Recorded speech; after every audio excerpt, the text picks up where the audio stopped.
everyone. I'm Itai. I work at the intersection of architecture and neuroscience through the Conscious Cities movement and through Hume and the Human Metrics Lab. So here's my 5 minutes. Can you see my screen? Yes. Yep. Yeah? Okay. Your skin doesn't separate you from the world. It's a bridge through which the external world flows into you and you flow into it. These are the words of Alan Watts, a British writer who popularized Eastern philosophy to Western audiences. It represents to me the need for society to grasp that we are under a persistent, perceptual illusion of separation between self and surrounding. The illusion, albeit a seemingly comforting one, reduces the complexity of reality to what we believe we can comprehend, and simultaneously robs us of perceiving the interconnected nature of the physical and the metaphysical.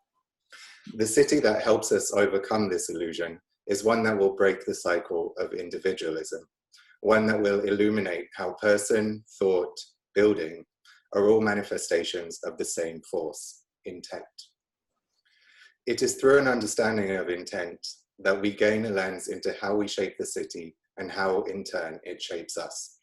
When we begin to see architecture as living intent, a manifestation of the ideas and actions of its creators, we will be encouraged to rethink the who, what, and why of the built environment.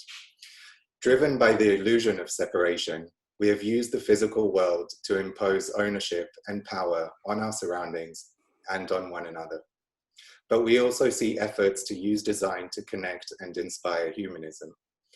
When we are able to observe the lack of ourselves in our surroundings, because of the way cities are shaped, because of the way decisions are made, then we will ask, whose intent are we living in?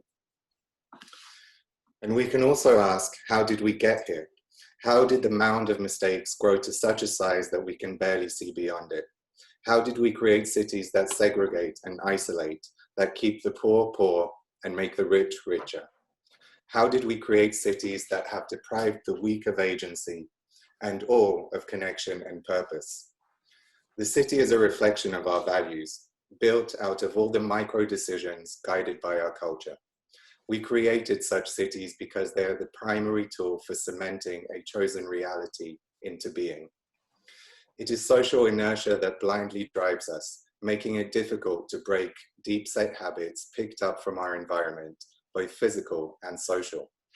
Our own decisions are then guided by that reality, and so on goes the cycle, propelled by its own devices. How do we gather the courage to jump off the bandwagon and take a look from the outside? How much of our identity and behavior is inherited and then passed on? What will we discover that we need to unlearn? The future city should ask us to counter our desire for familiarity with a critical approach that questions it. I don't believe that we can even imagine what a human-centered, healthy, and democratic city looks like. Our own vision and foresight has been blurred and narrowed by all we've learned. But what if we could learn to unlearn? What if we could put into motion a change that begins with the reconsideration of daily decisions, happening everywhere, that collectively navigate us towards the future?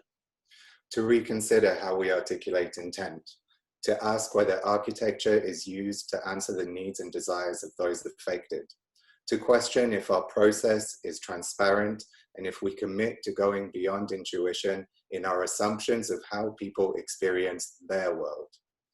In these decisions that will lead to a future city it's these decisions that will lead to a future city that can reshape the rocky foundations our society perches on.